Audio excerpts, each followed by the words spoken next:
Hey, what's up? I'm Channel Pup Fanboy Supervillain, and the promised time is nigh upon us. The hugely anticipated re-release of Sonic Generations paired with a brand new story dedicated to Shadow. It's here, it needs no introduction, it is the talk of the town already. Let's just get stuck in and review it. But first, subscribe if you haven't already, and if you want to see other perks that I have to offer, the link to my Patreon page is in the description below. Thank you very much. Before we get stuck in, I would like to quickly thank Squidney Ann and Sega for providing me with a review copy of this game. This is the first time I have ever received a review copy of anything, so it really means a lot to me that I get to do this today. You'll be seeing a mix of PC and Nintendo Switch footage in this video. I'll be talking about the Nintendo Switch version a little later on. Video game remasters can be really baffling.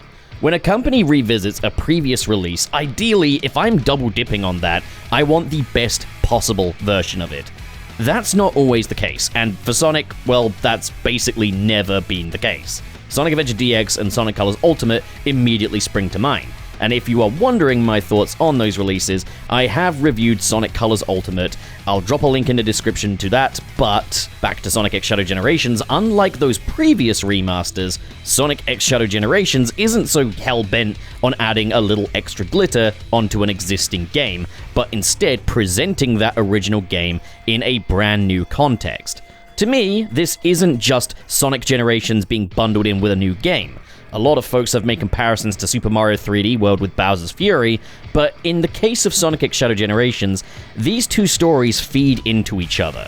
I'd compare it more to Sonic Adventure 2, where you're presented with the choice to start up the hero side story or the dark side story. And that is only further compounded by the use of the themes from the Sonic Adventure games on that menu screen. Sonic Generations being represented by It Doesn't Matter, and Shadow Generations being represented by Throw It All Away, which is a very nice touch. Shadow Generations serves to retell the events of Sonic Generations through Shadow's perspective, and with that presents an opportunity to address my actual criticisms of the original 2011 release. The original version of Sonic Generations is a classic. It's a game that I think everybody should play. It's not my all-time favorite Sonic game, mainly due to where its priorities lie, but it's a terrific little package that I could recommend to anyone. But I did have my criticisms. But none of that was really aimed at the visuals. Sonic Generations still looks good today thanks to strong art direction.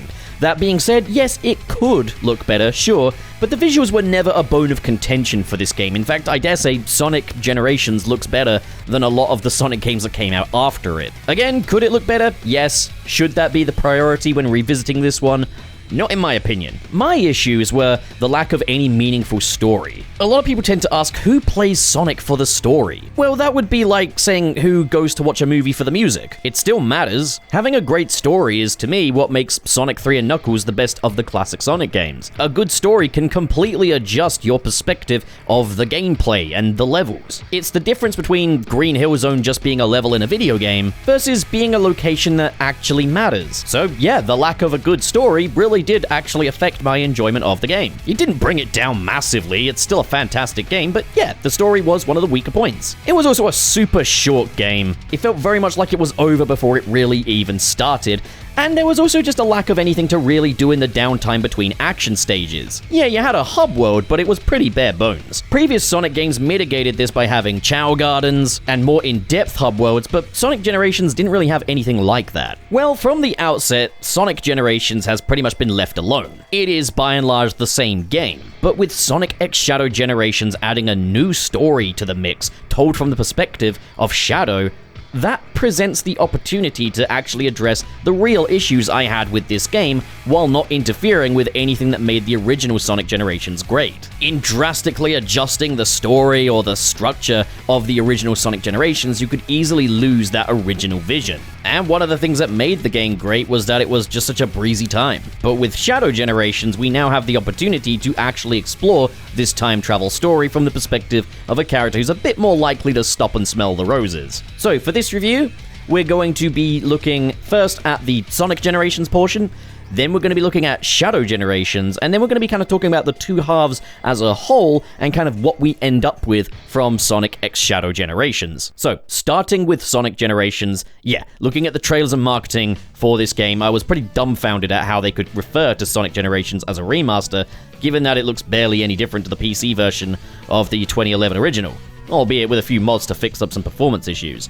60 FPS and native 4K could all be achieved via the PC version, so the question was, what can players expect this to offer that the PC version doesn't already? Well, for starters, the live system has been removed, as is par the course for Sonic re-releases. This old arcade staple is no longer really necessary, so they've nixed that. Something that immediately jumped out to me is the new controls. You are given the option to play with the new control scheme or the original. I'm going to be referring to this in PlayStation controls, as it is just the one that comes instinctually to me. The controls now match up a lot more with Sonic Frontiers, meaning that the boost is now on R2, now freeing up the square button. Now, my initial assumption was that the square button would be used for doing the homing attack, but it's actually kinda not. Instead, both X and square serve as the full-on jump button. They can be used to jump, air dash, homing attack, and then for classic Sonic, yeah, the auto spin dash has also been remapped to R2. And this really helps with the muscle memory going from playing Sonic Frontiers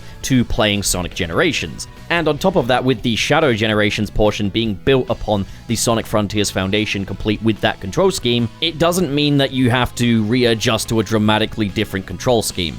I will say, having both the X and square buttons serve the same purpose led me to just using a hodgepodge of the two different buttons for the homing attack, because Frontiers muscle memory and Generations muscle memory were kind of just jumping in there. Also, while I love having the boost on R2, I don't like having the spin dash on it, because R2 is a spongy button. The idea is like a trigger. You squeeze it, you don't really press it. It means that the spin dash doesn't feel quite as snappy and responsive as I want it to.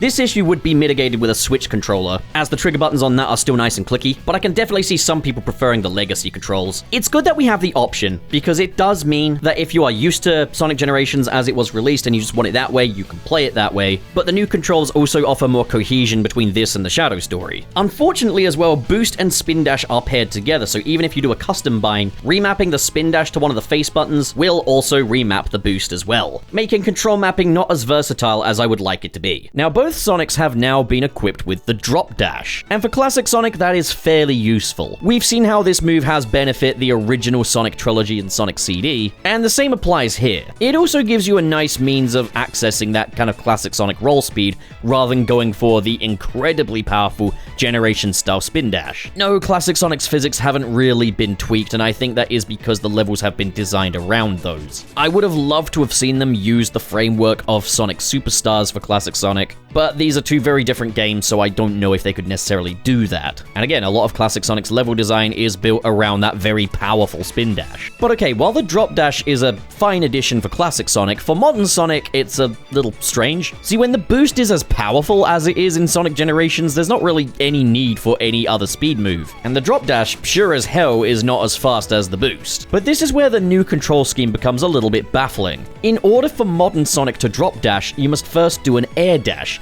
Doing an air dash kills your momentum though. Now personally, I think it's cool to see the drop dash here because it does give us another means of playing these levels, but it isn't going to contribute anything meaningful to speedrunning, which this game really does encourage the most. But again, it makes me wonder, okay, so we've moved the boost to R2 and the square button is now free, could we not put the homing attack on the square button and then make it so that the homing attack and air dash are not possible on the X button, but you can instead do the drop dash by double clicking that one? I don't know, that just makes a lot of sense to me. The drop dash for classic Sonic doesn't fare much better either. In fact, I'd probably say it has the more egregious issue. Classic Sonic cannot use the drop dash in any of the challenge gates or the white world. But also, as you know, you rev up the drop dash by holding the jump button in air, but if you stop holding it down, he won't drop dash, it cancels it out. And that works the same here, except you cannot cancel the drop dash after bouncing on an enemy. Also, turning the drop dash is way less precise than it was before. It's not initial release Sonic Origins bad, but it's not great. Implementation of this move ends up up being a bit more trouble than it's really worth. For the modern Sonic, as I mentioned, it's pretty useless, but I think they could have incentivized it by adding maybe like a zero boost mode.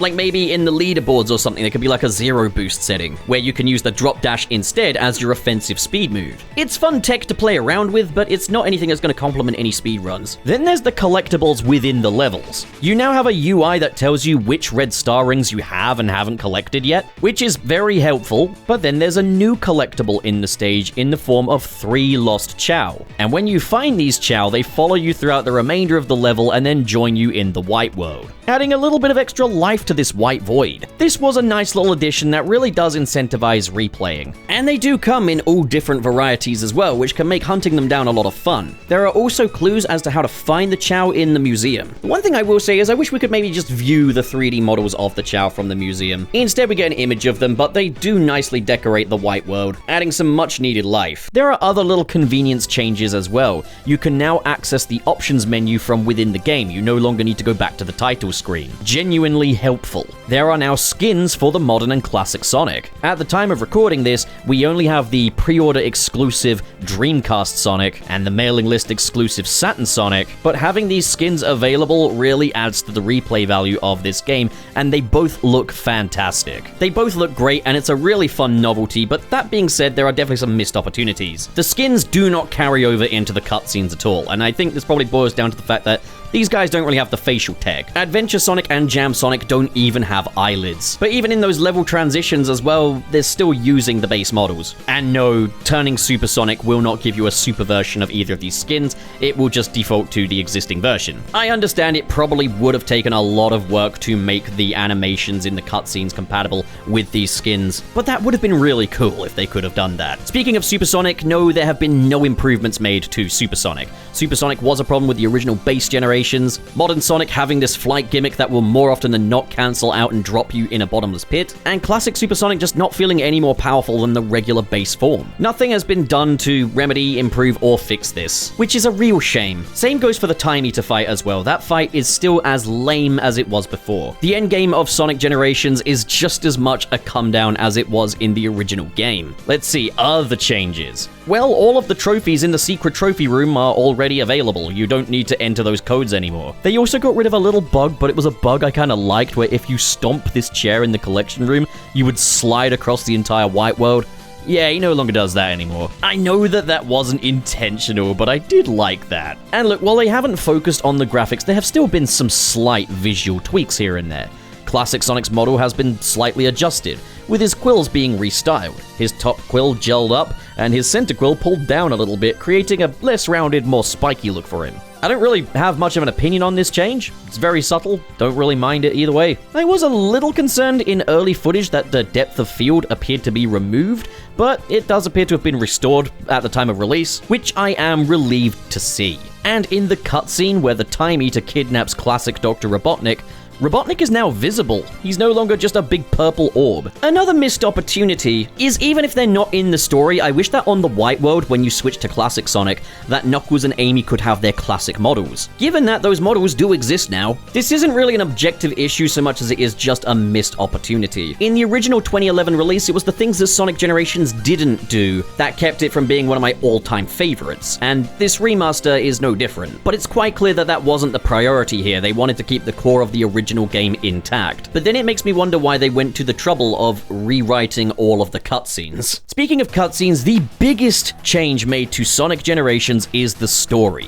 which has been completely rewritten with brand new dialogue, courtesy of former Archie Comics writer, IDW writer, and now mainline Sonic game writer Ian Flynn. Now, this is really interesting because we are tackling one of my original points of criticism with the original release. The story itself is not drastically different. The events of the game are still the same, it's just the dialogue has been reworked. It's all a bit less Saturday morning cartoon and a bit more Sonic. But this rewrite has proven to be incredibly controversial, and I've noticed a distinct lack of nuance in the conversation among fans.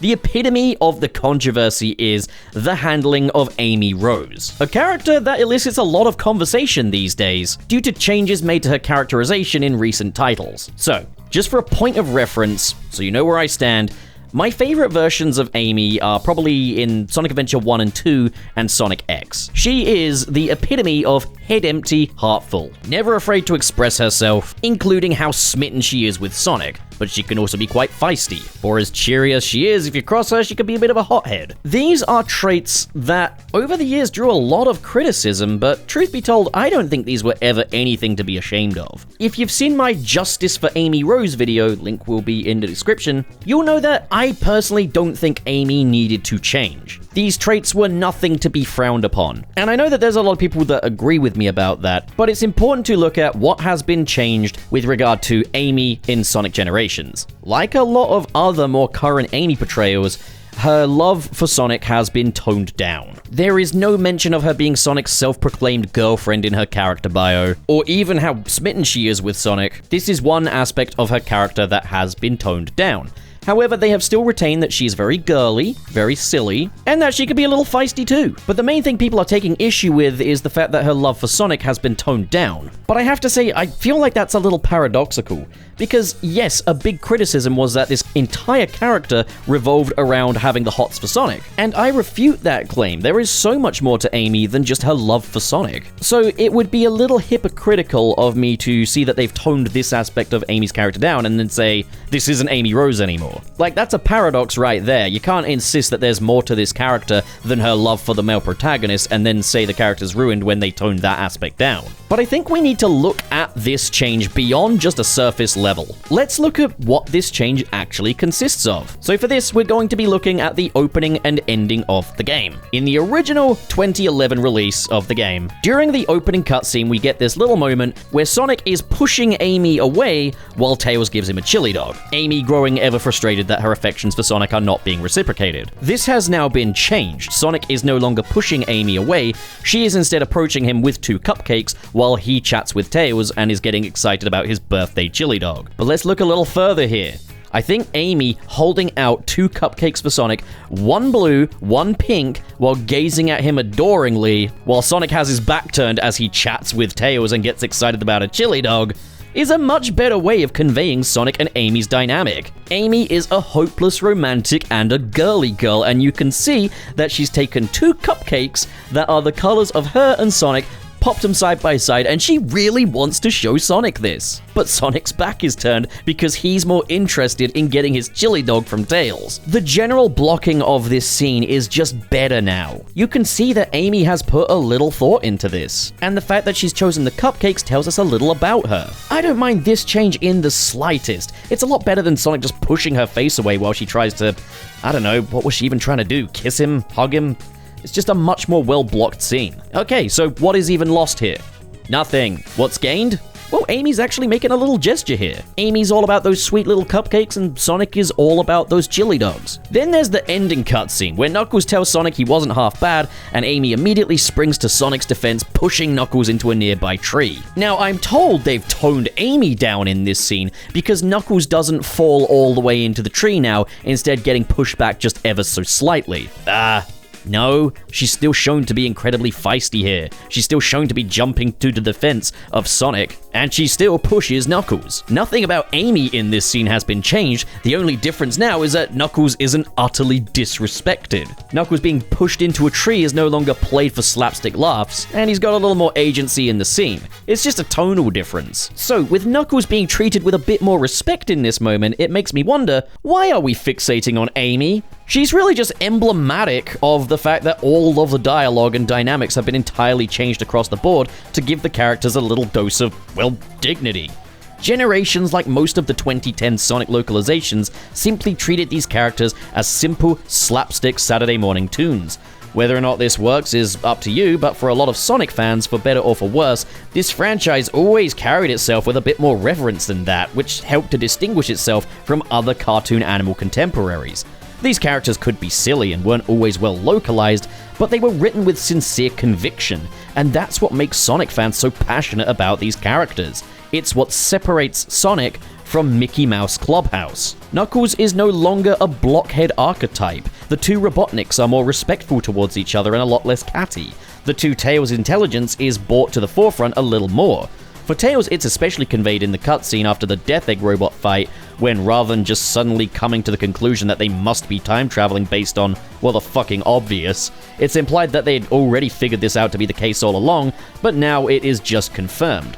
All of the side characters actually get something to say this time, as showcased in the pre-finale cutscene, where this new dialogue shows us what these characters are really about and tells us a lot more about their dynamic and relationship with Sonic. Furthering this is the fact that modern Sonic actually talks to the other characters now, rather than just gesturing at them, which is a welcome change that compounds the difference between the two Sonics. But okay, there is another controversial aspect: the references. See, after Sonic Frontiers, Ian Flynn has gained a reputation for slipping a ton of references into his Sonic writing, when in actuality, if you look at his body of work beyond Sonic Frontiers and a few memed panels, his writing isn't really like that. That being said, yes, the script for Sonic Generations is very reference-heavy this time. Who'da thunk it? A story where Sonic travels through his past is full of references to his past. Why does that have to be a bad thing, especially in this context? This was always an issue for me with the base generations. These locations were just treated as locations from Sonic's past, and that's it. It was just a blanket way of looking at it. That is, if they even remembered it. In the original version, Sonic and Tails aren't even sure if Green Hill and Chemical Plant are even Green Hill and Chemical Plant. Some folks have said, well, it could be a different chemical plant, but look at it. You think all chemical plants in the Sonic universe look like this? You'd remember this. Flynn's rewrite of this script speaks more to the impact of these locations, how they've stayed with us fans after all these years. The characters discuss these locations in reference to where they are in Sonic's version of Earth. These locations matter now beyond just being a grab bag of levels for a video game. I think there's a conversation to be had about reverse engineering existing game stories. Sonic Generations' story was never meant to be this, serving purely as a means of tying the levels together and nothing more. The idea of going back and Frankensteining existing stories is one that doesn't sit entirely right with me, but in the case of Sonic Generations, I'd say there's a case for it. I doubt this story was ever a passion project for anybody involved. Sega got Ken Pontac and Warren Graff, two cartoon comedy writers for hire, to maintain the slapstick vibe they wanted at this time, and that's exactly what they did. And with that, you had some cheesy one-liners and some goofy wordplay, and a fair bit of that is still intact with this revised version. But Ken Pontac and Warren Graff were never secretive of the fact that they were writers for hire and not passionate Sonic nerds. Ian Flynn, on the other hand, clearly adores these characters and this world. We've taken a script that existed purely as a means to an end and given it a much-needed injection of passion. No disrespect to Ken Pontac and Warren Graff, as I appreciate that they were just working within the guidelines set by Sega during the 2010s, but Sonic Generations' story was inoffensive at best and juvenile bare-bones drivel at worst. This, right here, was the real Mickey Mouse Clubhouse. I think when you've got a story that nobody was really all that passionate about, getting someone as enthusiastic as Ian Flynn on board to overhaul it, that doesn't have to be a bad thing, and I personally prefer this new version.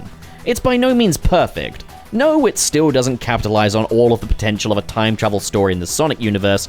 Yes, it's still baffling that classic Tails and Robotnik can talk, but Sonic can't. And there are some weird areas where dialogue and animations don't really match, such as Sonic's body language implying that he ate Angel Island, or Roger Craig Smith reading this line like he has a gun to his head, because there's not really enough time in the scene for him to read it at a decent pace. It was great teaming up with you, or me. Maybe this will fast-track you to learning some new tricks in the future. Wait, I mean, past.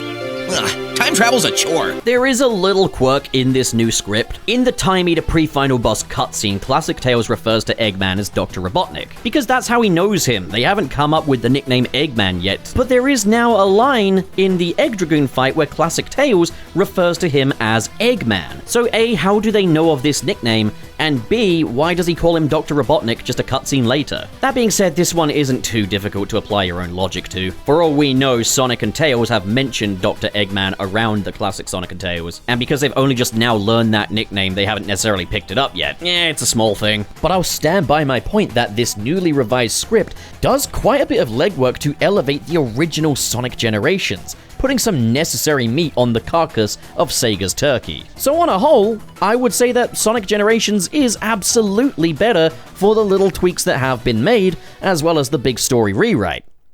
Oh, oops, hang on. I'm supposed to talk about how this game is woke now, aren't I? Because Rouge. And you know, it is canon that I am married to Rouge the Bat. Her full legal name is indeed Rouge the Bat Pup. I even have the wedding pics to prove it. I would not have noticed this change if it wasn't pointed out to me. Honest to God, I have been anticipating a redesign for Rouge the Bat for fucking decades. Because Sonic, while it is very appealing to adults, is ultimately a kids franchise first and foremost, and it is a little strange to have a character who is this overtly sexualized in a kids video game. Whether it was something like her Sonic Prime outfit, just covering her up that little bit more, which I think was a tasteful way to go, the alternative being changing the body type, which I don't think would have been the right thing to do. Now, I'm sensing a theme here with how I'm talking about female characters in the Sonic series, but Rouge's femininity and her body type are not inherently explicit, and they are nothing to be ashamed of. They have just made adjustments to the way that she is presented. Namely, they've pulled up her shirt a little bit. Her cleavage just isn't as exposed. She's still sexy, just less sexualized. And that is such a tasteful way to go about it. I'm really impressed with them. Yep, Rouge the Bat Gooner #1 right here is honestly completely fine with it. And besides, it's not like I'm gonna be jorking my shit to Sonic Generations anyway. If you don't want to see Rouge's assets covered up, boy does the fan art community have you covered. And just wait till I tell you about Google image search, you'll have a field day. Enjoy. Look man, if she loses all of her sex appeal just because she's a bit more covered up, then maybe you just weren't as turned on by this cartoon bat as you once thought. How do these people go out in public? How do they show their faces? What is this subgenre of human, and how can I stay as far away from it as possible? The new additions aren't all perfectly implemented, but they do improve the experience. And they do end up being entirely optional, so you can have an overall untampered experience. Except for the story, which I won't lie, a toggle to maybe switch to the old version wouldn't go amiss, purely for preservation's sake. Shadow Generations time. From the jump, Shadow Generations is juggling a lot of different identities. Why did he do that? It's a sequel to Sonic Generations, but it's also a sequel to Shadow the Hedgehog 2005. But it's also kind of a spiritual successor to Sonic Frontiers in terms of its gameplay. It would be very easy to collapse under the weight of all of those different identities. Instead, Shadow Generations builds on those foundations and even improves upon them in a slick, high-speed adventure that knows exactly how to pace itself and how to implement its ambitious new ideas. The overall structure of this one can best be described as a mashup of Sonic Generations and Sonic Frontiers. Where Sonic Generations had 3 eras with 3 zones and 2 bosses each, Shadow Generations is split up into 4 chapters with 2 zones and 1 boss. You've got 2 acts per zone, Act 1 in 3D, Act 2 a 2D side-scroller, and then challenge acts open up before a boss fight, and then you have to collect keys via these challenge acts in order to access the boss gate. Like Sonic Generations, every stage is tied together by the White World, populated with NPCs and stage gates, but this time the White World has been reimagined as a 3D Sonic Frontiers-esque open zone. So let's quickly talk about the selection of levels we have here. We begin the story in the present day aboard the Space Colony arc, and that's where we eat the Time Eater and Black Doom. It's a great opening stage that introduces all of the elements that you'll recognize from Final Rush, Crazy Gadget, and Final Chase. Act 1 is easily a contender for one of the most well-designed opening stages in a Sonic game. And these stages do an excellent job of introducing you to all of the different mechanics that Shadow has, while also just kind of letting you loose in a big old playground. Things like anti-gravity gimmicks might seem like a lot to throw at someone in the first level of a game, but these are generally relegated to alternate paths that you can choose to check out. The second zone is Rail Canyon, and I was very surprised by just how intricately they incorporated the original Rail Canyon's design sensibilities here. Things like using switches to change the tracks, for example. The third zone is Kingdom Valley, a stage which feels very flighty. It's very open-air based. Once again, incorporating all of the different gimmicks of Kingdom Valley, such as the water stream rails, the various towers and temples, and even the Mach Speed section at the very end of the zone. And there's loads of water sections where you can really play around with the Doom Surf ability. The fourth zone is Sunset Heights, where we start heading into the future. This is one I was really looking forward to, as Sonic Forces was not a very exploration-centric game, so we never really got a chance to explore Sunset Heights. It was always just much more of a railroaded roller coaster. With Shadow Generations' interpretation of Sunset Heights, it is a slightly more claustrophobic zone than the other zones in this game, and that's part of its design. It feels very oppressive, but another thing I really like is that the Death Egg Sentinels actually interact with the zone this time, rather than just being set dressing, as you'll have to dodge the rocks that they sling at you. In the second act, their lasers take out the platforms, and you also get to explore other parts of this city, indoor sections, underground, the sewers. The fifth zone is Chaos Island, where we're clearly jumping into Sonic's future. And it's pretty incredible how they've managed to take all of the different gimmicks and features of the Chaos Island open zone and transform them into an action stage. You've got lava platforming, there's a whole stretch taking place inside of the temple, and visually Chaos Island looks so much better than it did in Sonic Frontiers, thanks to strong art direction. So those are the main stages of the game. The Act 1's consisting entirely of 3D platforming, no 2D interruptions whatsoever, and these average out around about 5 to 6 minutes long. They can be speedrun, but the average run through will be around about that ballpark. And there are tons of different paths that you can take and combine, meaning that you can take one set of paths on one playthrough and then another on the second and have two completely different experiences. These are some of the most vast and expansive Sonic levels we've ever had. They don't feel like they're over before they start, but they don't outstay their welcome either, and they're consistently fun. This is exactly what I want from a Sonic level.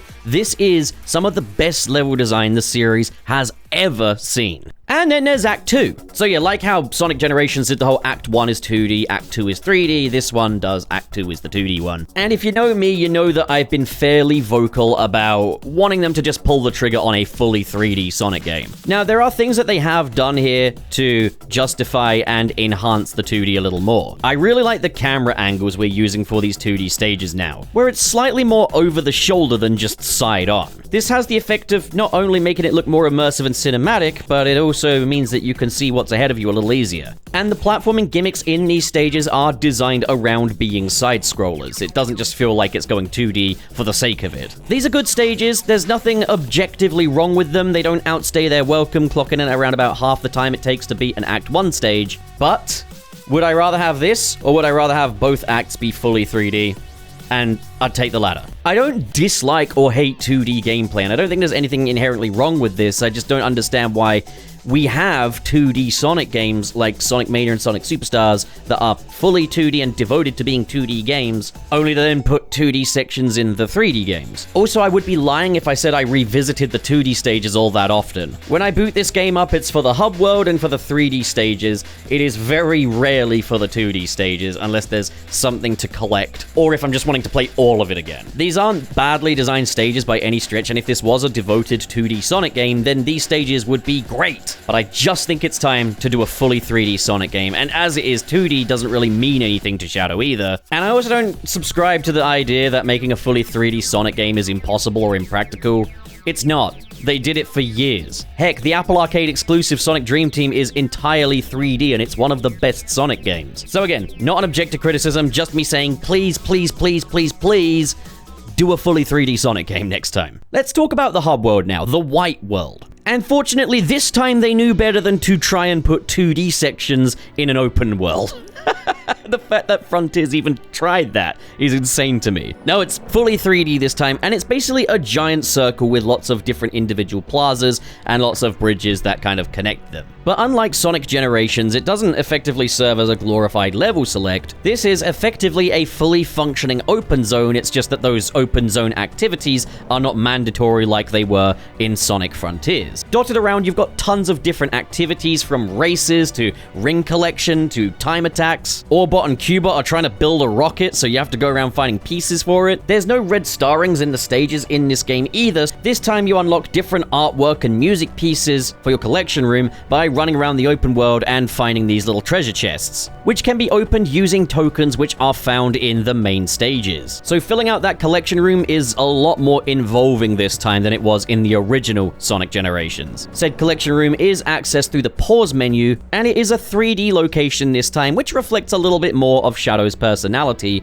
Where Sonic's collection room was very colorful, Shadow's is quite intimate and dark lit. Now, while this open zone is around about, I'd say, 2/3 2/3 of the size of Kronos Island from Sonic Frontiers, there's a lot more to actually explore here than just running space. For one, this open zone does change as you progress through the game. It starts off as just a very small portion of it, but then when you do a couple of levels, it opens out a little more. And of course, progressing through the game restores color to the white world as well, with the individual plazas of said white world taking on theming from the levels that they contain. So I can run to one end of the white world and it will look like Chaos Island, run to another it will look like Kingdom Valley, run to another it will look like Rail Canyon, while being connected with roads and walls that kind of resemble the Palace of Soliana, only this time it's in white and gold. The strong art direction and the varied environments mean that the White Void ends up having more personality than the fucking Starfall Islands. Imagine that, once home to an advanced civilization versus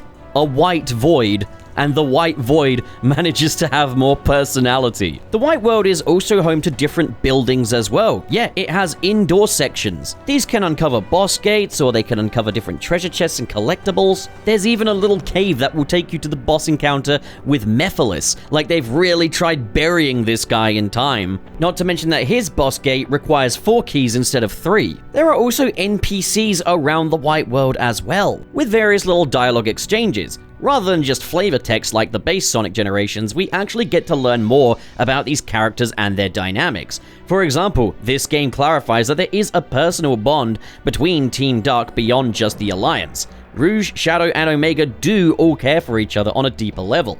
Gerald and Maria also urge Shadow to live his own life and find his own happiness beyond just Maria's wishes. This is everything a hub world should be. And on top of that, it's just an absolute playground of platforming activities. I would say if you took this hub world, made it about 3 times the size, and put some mandatory activities in it, then you've got the blueprint for the next open zone, because this is such an improvement over the Starfall Islands, it's insane. But okay, as we've learned from Sonic Heroes, level design is only as good as the character that you're controlling within it, so what does Shadow play like?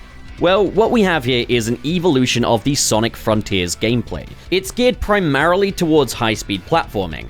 Like Frontiers, Shadow's turn radius is different in the individual action stages to what it is in the hub world.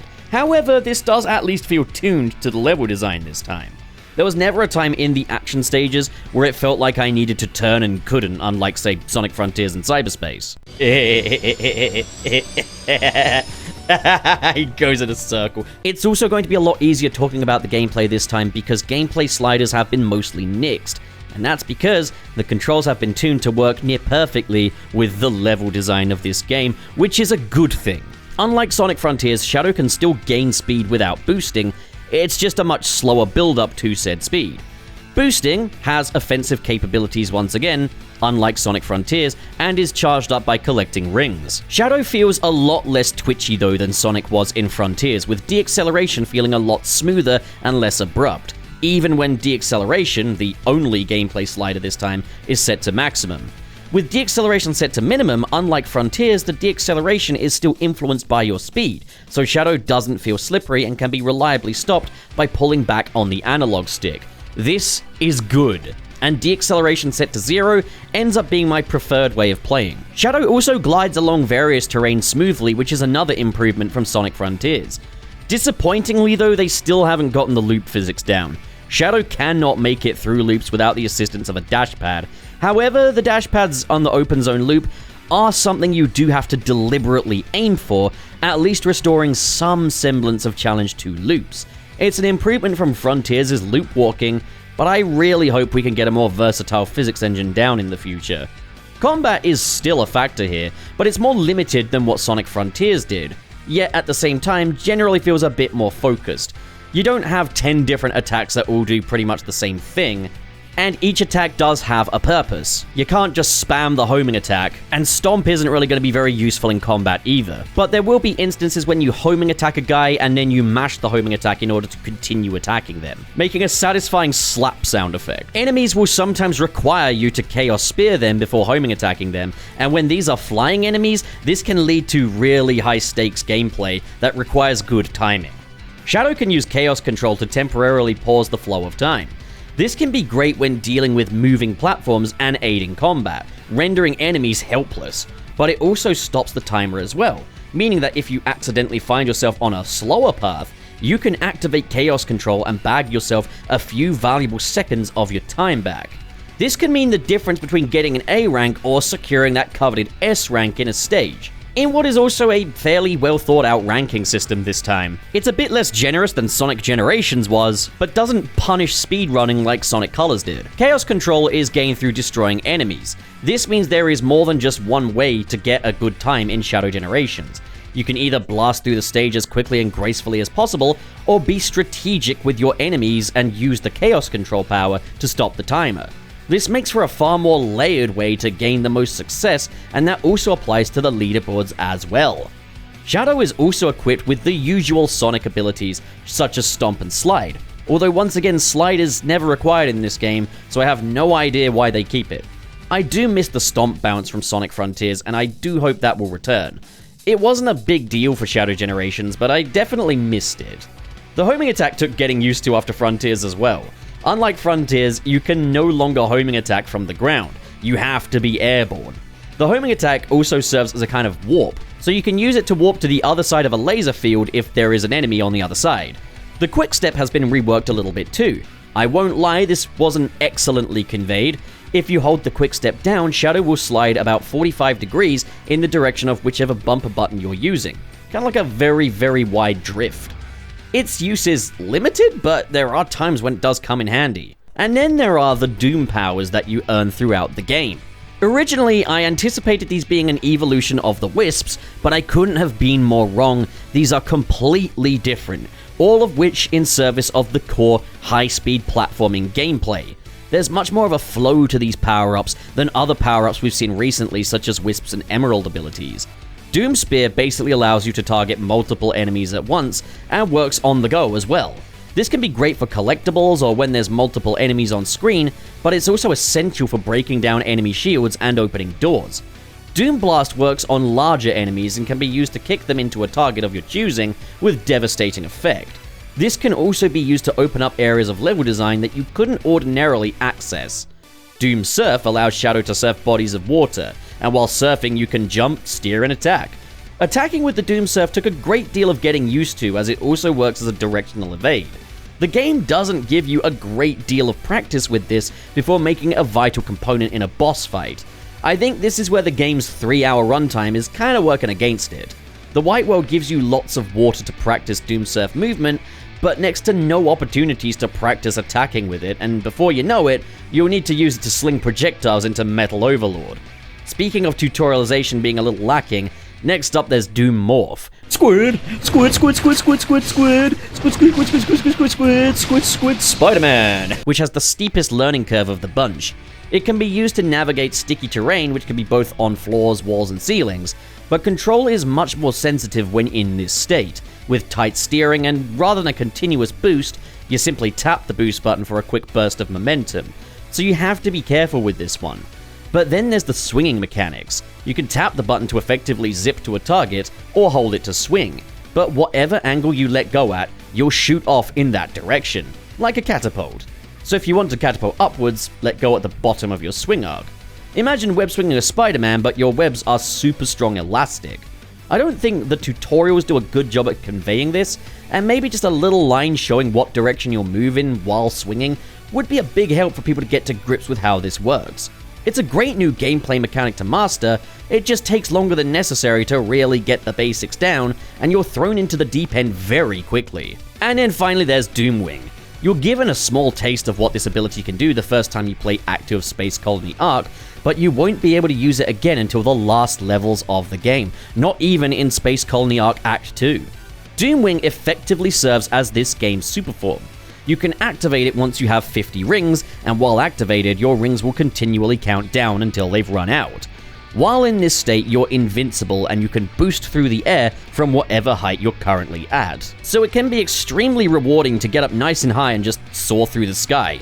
That being said, this move isn't limitless. It's bound to the boost gauge, so once that runs out, Shadow will fall. The boost gauge will recharge though once you've landed. There are also parts of the game such as the final boss that are designed around this mechanic and will allow you to move up and down, but that can only be done in certain sections. This is a brilliant reimagining of the endgame power-up, though, that could easily translate to Supersonic. Doomwing can also be activated in any action stage, but you will get a separate ranking for it, so Doomwing rankings and regular rankings are kept separate. The downside is that in action stages, there's no camera control, so if you're throwing yourself into the abyss in hopes of finding a platform to land on, well, you're not going to be able to see where you're going. I don't understand why we can't just have some camera control in action stages. Admittedly, in Final Horizon cyberspace stages, you could get easily lost and forget which way is forward because of camera control. But if there were camera control that resets to the forward direction after, say, 5 seconds, I think that would be just right.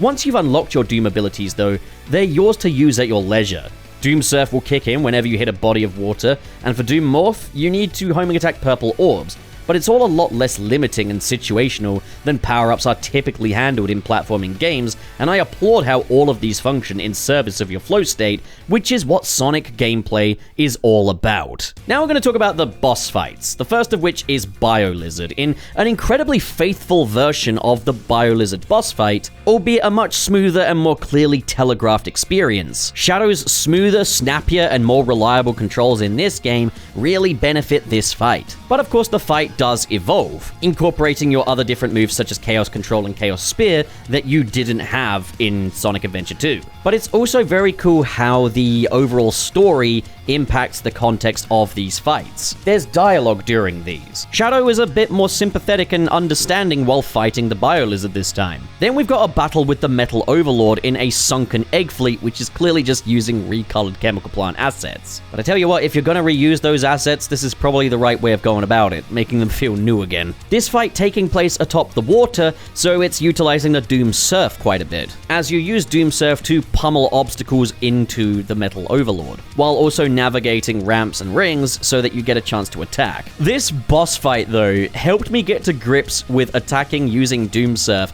more than Kingdom Valley did. I think it's because there's a bit less steering going on and the camera's zoomed out a little bit though. But going into this fight, I did not feel confident in my ability to use the Doom Surf. After the fight, I did. Then there's the Mephiles fight, which is easily one of the best Sonic boss fights we've had. Remember the Deathstroke boss fight from Batman Arkham Origins and just how hands-on that boss felt? This feels like the Sonic equivalent to the Deathstroke boss battle. We've battled against the BioLizard and the Metal Overlord, two giant abominations, and then in Sonic Frontiers, pretty much all of the enemies were gigantic, but with Mephiles, it's so refreshing to fight against a target that is the same size as you. This fight also implements Doom Morph quite a bit as well, as you kind of have to weed Mephiles out from underground. But one of the best things about this fight is the narrative behind it, because obviously Sonic 06's storyline retcons itself out of existence, and the implication is that Iblis and Mephiles could never have existed. In this fight, in defeating Shadow, Mephiles' goal is to restore himself to the timeline. And when you defeat him, he cries out that he wants to exist. He's not alive, he's not dead, he just doesn't exist. He's someone whose entire life has been erased, and he's trying to fight you out of that pure desperation to just exist. And Shadow doesn't even remember him. Which leads to not only a really well-designed boss fight, but a very narratively compelling one. Across these boss fights, you've got an incredible variety, and I like how each of these boss fights here incorporates each of the Doom powers. They can be a little bit turns-based, but at the same time, the attack patterns are quick and dynamic enough to actually make this work. It's actually fun this time. Unlike Sonic Superstars, which did the whole turns-based boss fight, except every attack had like a 10-second cooldown. But then there's our big bad, Black Doom, who occasionally interferes with the stage, transforming it into a psychedelic version of Radical Highway, with some unique mechanics such as tube running and upside-down rail grinding and lots more. These also serve as kind of mini-boss encounters, as you are given a chance to attack Black Doom. When you do, you're given a shadow glyph, which I don't actually yet know what these do. I haven't 100%ed this game yet. Then there's the end game. At this point, Black Doom corrupts the entire hub world, and might I add, visibly this time, take note Final Horizon. The sky goes red, you've got a new platforming challenge which leads to the inside of that biblically accurate angel that looms over you in the sky. Bits of Radical Highway are now appearing in the white world because Doom fucking loves Radical Highway. Shadow, I fucking love Radical Highway. And inside that biblically accurate angel is Radical Highway. But this time, of those two acts, both of them are in 3D. Well, that's a treat. These two acts are incredibly challenging. We've got some of the most challenging platforming here since Eggman Land back in Sonic Unleashed. Now, the first time you play through these, you will be equipped with Doomwing, but you can play these without Doomwing. And I gotta say, the level design here is just fantastic. Act 2 even has these little mini-bosses against what looks to be kind of a redesigned Black Bull. And then there's the big finale, the final boss against Devil Doom. And where previous boss fights had you use whichever the latest Doom power you had unlocked was, Phase 1 of the Devil Doom fight requires that you use all of your new Doom abilities, as you Doom surf your way through Radical Highway again. And also slingshot yourself around these really tough platforming challenges, but it isn't completely do or die, as while yes, there is a bottomless pit down below, there are also springs that you can save yourself with. God, everything in this game is so fucking well designed. Then for the second phase, Devil Doom transforms into Neo Devil Doom, as you use the Doom Wing to navigate your way through his attacks, dodging them, slinging his attacks back at him by evading, and then taking your openings to chase him down and slap him about. Once that's done, Shadow flies through him just like Super Sonic did with Giganto in Sonic Frontiers, except here it might even be even more awesome. And the game is won. And then you get some post-game content too. Doom World can be toggled. Holy crap, that is amazing. I'm going to quickly refer to another great game, Marvel's Spider-Man 2. And in the end game of that game, New York is completely taken over by the symbiotes. But once you beat the game, you can't change it back to that state. Heck, you could only change the fucking weather after a patch. Shadow Generations from the jump gives you access to the Doom World. But better yet, with the hub world in that state, you have access to additional challenge gates and hard mode boss fights. The challenge gates are a bit tougher than the ones you'll be playing in the main game, and the hard mode boss fights can vary from just not having any rings on Lizard to more obstacle placement with Metal Overlord, and these can be genuinely tough fights. Also, NPC interactions change to reflect the stakes. In terms of gameplay, Shadow Generations offers one of the most intricate and layered experiences a Sonic game has ever offered. This 3-hour experience offers you so many different routes to take, so many different abilities to utilize, so many different ways to optimize your run-through. The hub world is smaller than any of the Starfall Islands, yet there's so much more to explore here and interact with. Level design across the board is some of the best it's ever been. All of these boss fights are super involving and enjoyable. And no, while I haven't changed my mind about wanting a fully 3D Sonic game, the 2D stages here are still very well designed. This is the best gameplay that a 3D Sonic game has to offer. But now let's move over to the overall presentation, because visuals have been a weak spot in recent Sonic releases, looking mainly at Sonic Frontiers, which will serve as a point of comparison. Lighting and models in Shadow Generations look the most cinematic that they've ever looked, and the art direction is strong across the board. I do miss the cold blue tone of the Space Colony art from Adventure 2, but I can't deny how tangible and impressive this version looks. There's also a really nice sheen to everything, although not always necessary. This game does go a little gonzo with the Fresnel, like the pigeon from Kingdom Valley. Why is he so glossy? He'd look a bit more realistic if he wasn't glowing.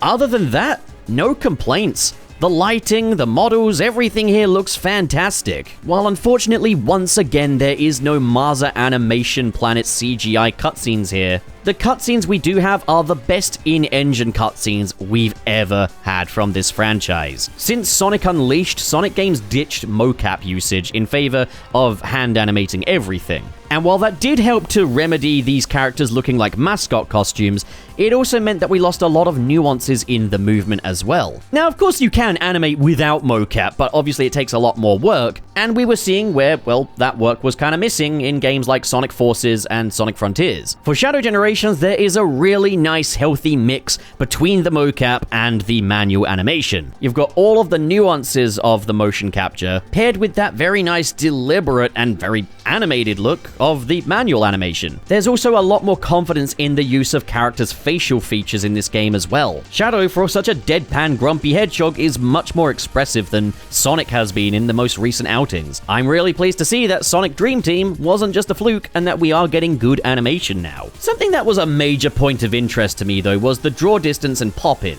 as that was a huge issue with Sonic Frontiers. Shadow Generations fortunately doesn't suffer from this problem, even when in the open world. Enemies and rings do appear and disappear dependent on the distance, but not to a distracting degree. I even did a test on the Chaos Island part of the hub world. I made these Metal Frontiers platforms appear and then ran away from them while keeping them in my sight. They popped out, but with a transition animation.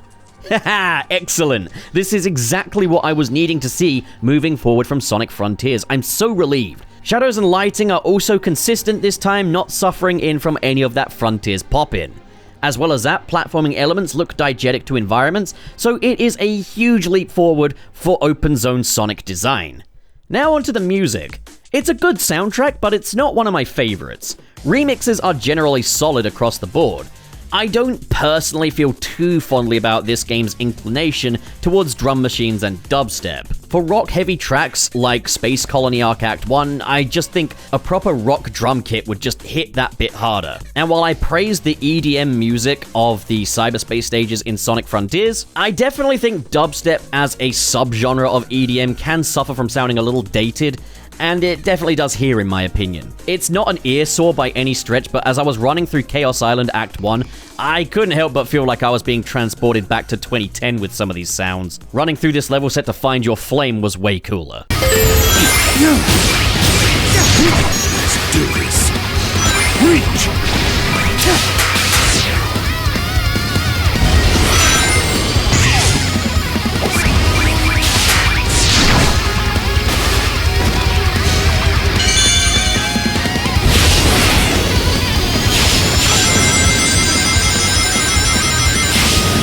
That being said, I really like what they did with Sunset Heights. All of the boss tracks slap, especially the newly remastered version of What I'm Made Of for Metal Overlord. Sometimes it's kind of nice to just have a remaster rather than a remix. And I love that All Hail Shadow is continually used as a leitmotif throughout the game, especially in the open zone. It made it that much more satisfying when the symphonic version of All Hail Shadow kicked in for the big finale. Also marking the first time that a Crush 40 vocal track has been the final boss theme since Shadow the Hedgehog in 2005. We are so fucking back! This is just a bit of a nitpick, but remember, back in 2011, we had that incredible cover of Sonic Boom by Crush 40 and Cash Cash, which kind of encapsulated every era of Sonic at the time in music form. And that would have been the perfect vocal theme for Sonic Generations, but it was relegated to the Sonic CD remaster album. That kind of happened again. Once again, the perfect vocal track for this game to play out that emotional ending does exist, but instead they went for a medley of the level tracks, which is good, but put it this way. If Without You by Jun Sonoe and Casey Lee Williams were the credits theme, that would really drive home the emotional impact of this ending. The fact that Without You is not in this game is an absolute sin. That and the fact that Dark Beginnings is not accessible in this game. There is literally an extras menu, and all that's in there is a manual QR code and credits. Why the fuck is Dark Beginnings not in there?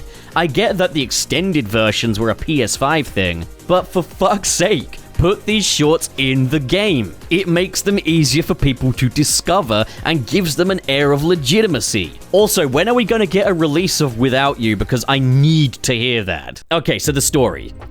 We're only just now talking about the story. The story picks up where Dark Beginnings left off, with Shadow aboard the Space Colony Ark to track down Black Doom. After his first encounter with Black Doom, the Time Eater attacks Sonic's birthday party, displacing all of his friends. But this also impacts the Space Colony Ark, as Shadow and Black Doom are also transported to the White World. This time, we get a little explanation that the White World is effectively a nonsense zone, where time doesn't really matter and things can happen in any order. Hence why Crisis City, Mephiles the Dark, Chaos Island, and Sunset Heights all make an appearance in this story. Remnants of other timelines and the future are all bleeding into this void, and the void has only exacerbated Black Doom's power. There in the void, Shadow is reunited with Maria Robotnik and Professor Gerald from before the time he betrayed Shadow and went nuts, presenting an opportunity for Shadow to change their fates. The trio work together to figure out what Black Doom is up to and discover that Black Doom's plan is to steal Shadow's body, and that these new abilities are him gradually making his way in there. I don't know any other way to phrase that, but it's very Arkham Knight coded. Shadow instead decides that the course of action is to accept these powers and then use them to kill Black Doom once again, before bidding a tearful farewell to Maria and Professor Gerald. Like Dark Beginnings, it's a simple story, but one that serves as a character study for Shadow. This is not the same Shadow we saw in the Metal Virus arc, who rushes into battle without accounting for his surroundings. Shadow does not let Maria and Gerald know what the future holds for them, nor does he allow his emotions to get the better of him. He's not explicitly resentful of Professor Gerald so much as he is just guarded and cautious in his body language around him. It's a subtle choice that really relies on good animation to pull off, and fortunately, Shadow Generations not only has some of the best in-game animation the series has ever had, but the cutscene animation is absolutely top-notch. Facial expressions make good use of the eyebrows, and they even utilize Shadow's irises, having them shrink when he's in shock, or in pain, or sensing danger. We see how when he first sees the professor, his irises shrink and his mouth hangs open, and his body becomes pretty trembly. Shadow is also shown as friendly towards Big the Cat and Orbot and Cubot, willing to help them when in need. The bond between Team Dark is firmly re-established. We see that while Shadow is a fighter and always will be, that he's willing to let go of his anger. And we even get a brief interaction between him and Sonic, positioning where events of this story take place in reference to Sonic's story. Sonic meets Shadow in the City Escape White World hub, playfully demanding Shadow hand over his Chaos Emerald. These two are flirting, and there's no other way I can look at this. The two have a quick game of push and shove aboard the Ark, where we see that Shadow is not willing to actually hurt Sonic.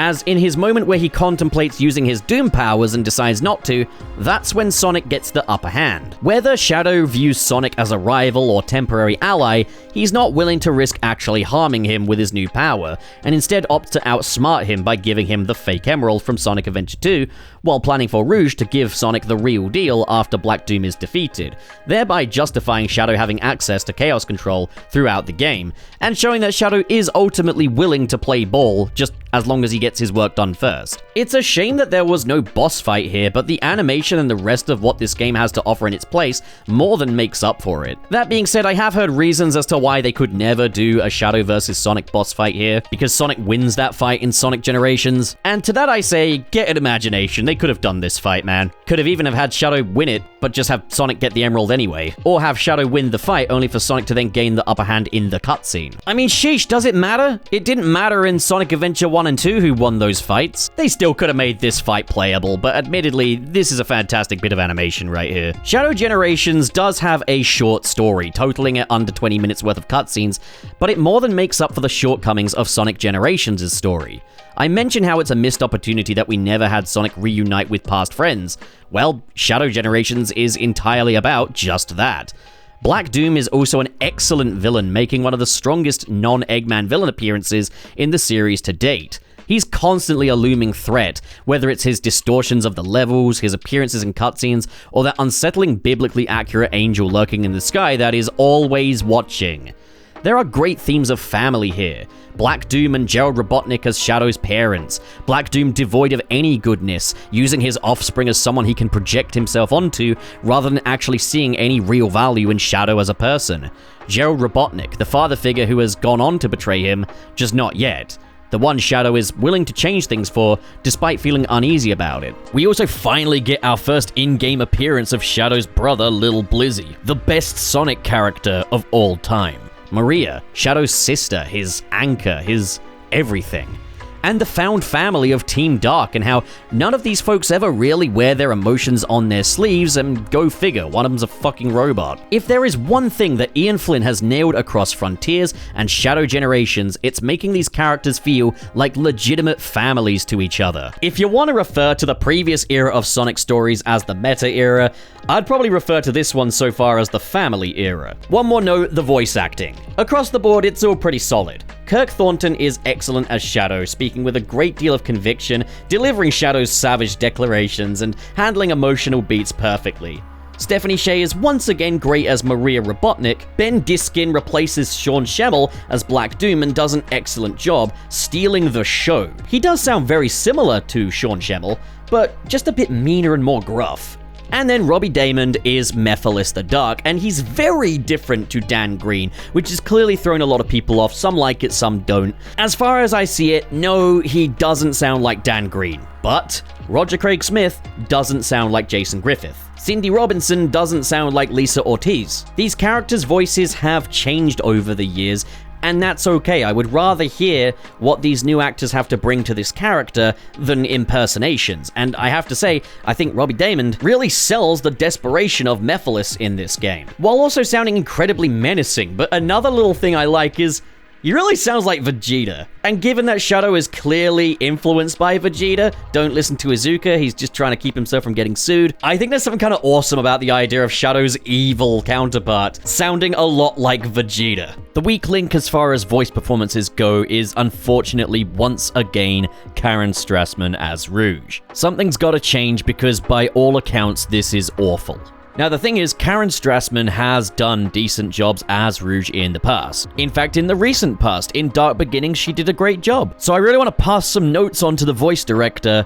Stop making her so squeaky, for fuck's sake. Karen Strassman's Rouge works well when she sounds natural, which she did in Dark Beginnings, but here we're back to that, I'm doing this cartoon voice the entire time, and my voice keeps cracking in every line. She sounds like Shaggy from Scooby-Doo is trying to do an impersonation of a California Valley girl. And that's the thing, is the voice direction here just sounds so confused. Is she a classy jewel thief and government spy, or is she a Valley girl? Whatever. Overall, Shadow Generations is incredible. Take the best ideas of Sonic Generations and Sonic Frontiers, give them an injection of the best craftsmanship this franchise has ever seen, take some of the best level design you possibly can, a great gameplay style that knows exactly what it wants to be and how to work around the levels, and you've got Shadow Generations. It is easy to become prisoner of the moment when a good new game releases. To say, this is the best one ever because you just had a fantastic experience and you feel amazing about it. And why shouldn't you? You want to celebrate that. A great new game is always something worth celebrating. Now, I say this without a bias against 3D Sonic. In fact, I prefer 3D Sonic games to 2D Sonic games, but I will say this, when it comes to 3D Sonic games, even like some of the best ones, even ones that I would call some of my favorite games ever made, will have a forgiveness factor to them, how much I'm willing to look past. I adore Sonic Unleashed while also acknowledging that a gameplay style like the Werehog doesn't really have a place in a Sonic game. Even though I do like the Werehog, I can acknowledge that probably shouldn't be in there. I love everything Sonic Adventure 2 does, but I can also acknowledge that treasure hunting stages and mech shooting stages really hinder the pacing of that game. Sonic Frontiers is an incredibly fun experience from start to finish, but it is also held together by sticks and chewing gum. With Shadow Generations, there's no need for a forgiveness factor. This game works brilliantly on just about every level I can think of. Come to think of it, I can't think of a level where this doesn't work. You can analyze it, you can scrutinize it, you can pick it apart, and it still works brilliantly. And I don't think we've ever really had a Sonic game like that aside from maybe the original Sonic Generations? Maybe Sonic Colors as well. Although referring to that as a 3D Sonic game is pretty goddamn generous. And then even with them, like, the story isn't great. Sonic Dream Team is also fantastic, even under scrutiny, provided you have an Apple device to play it on. Shadow Generations has a great story, which it also executes very well as well. Every aspect of this is done to a very high quality this time, in a franchise where we'd kind of just accepted that the monkey's paw would always curl at some point. One place where the Sonic Generations remaster really shines is on the Nintendo Switch. Being able to play just Sonic Generations on the go is invaluable. And this is very much going to be the Sonic Generations experience as you kind of remember it from 2011, as the game is locked to 30 FPS, which is admittedly a little disappointing, but it does at least run at a smooth, constant frame rate. I won't lie though, I did find controls to be just that little bit less comfortable on the Nintendo Switch. I don't have any kind of ergonomic peripherals on my Nintendo Switch, so that may be me shooting myself in the foot here. That's a thing with the Switch though. Moving over to Shadow Generations, it's a little easier to understand why this one is locked at 30 FPS, given that Shadow Generations is the more graphically intensive game of the two. But great art direction can go a really long way, as this game still looks impressive on the Nintendo Switch. And I didn't notice any kind of noticeable frame rate drops or anything like that. Graphics have obviously been downscaled a little bit, but not by much, and yeah, when you have excellent art direction, downscaled visuals are not going to necessarily be the most noticeable in the world. On a whole, it's a fairly impressive port, let down just a little bit by the Sonic Generations side being locked to 30 FPS when it really could have been 60. As per the usual, the Sonic Generations half is the weaker link here, but it's still a fantastic package. So as it stands, Sonic X Shadow Generations is home to what I would consider to be probably the best Sonic game ever made. And it's a Shadow game. That's insane. Who would have thought that a game featuring Shadow the Hedgehog, Black Doom, and Mephiles the Dark would end up being one of the absolute best Sonic games ever made? But then there's the overall package as well, and I gotta say, putting these two together was a really cool idea, as these two stories do feed into one another really nicely, and Shadow Generations does a lot to elevate the overall package. I will say, the Sonic Generations portion of this is the weaker half. Obviously, it's a little dated in terms of, well, it looks like an Xbox 360 game still, and putting the two side by side, you can definitely see major improvements in how Shadow Generations controls compared to Sonic Generations. Sonic Generations does show its age, and it is a pretty flimsy remaster. If they had sold this by itself, and you already had the PC version of Sonic Generations from 2011, there'd be very little reason to buy this again. As far as remasters go, it is wafer thin, but the question here is more, what does Shadow Generations do for Sonic Generations? What I will say is the Sonic Generations remaster does feel a bit confused as to whether or not it wants to bring Sonic Generations up to date or not. They've mostly left it alone, but then they've changed the writing style. And the sad thing is, Shadow Generations is obviously a story within Sonic Generations. Where it ends then gives way to the back half of Sonic Generations. So while the Neo Devil Doom boss fight is a much better final boss fight than Time Eater, Time Eater is still the end of the story. That is still the final boss, and that is such a lame note to end on. I think if the Sonic Generations remaster side of things were just a bit more sure of what it wanted to do, or maybe we had like a final story with a new Time Eater fight, that could be the thing to nudge this game from a 9 out of 10 in reviews to, say, a 10 out of 10, I reckon. I don't really do review scores myself. Even then, though, this game getting 9 out of 10s from so many review outlets is very impressive. Sonic X Shadow Generations is a spectacular package for Sonic fans, but I tell you what, this is a game that everybody should get. If you like 3D platformers, if you just like video games, everybody should play Sonic X Shadow Generations. I've said for years that Sonic Generations is a game that everybody should play at some point in their lives.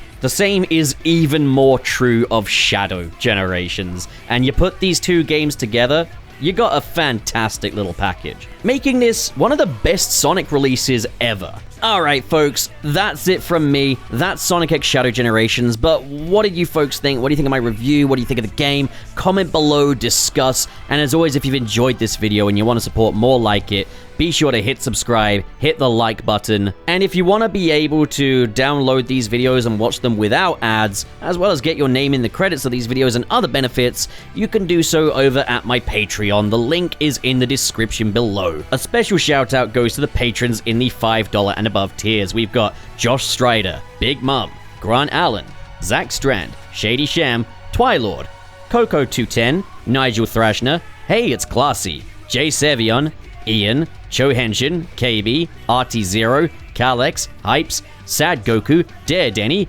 SSS06, Kale Bennett, Ken K, Mr. SP, Cirrus the Skeptic, Biotin. Did you know this entire video was AI generated? Nice triad, Zinko. I see that's your name. And Vera Wild. Thank you folks so much for your generosity. And to all of you at home, thank you so much for watching, and have a great day. Now get out of here.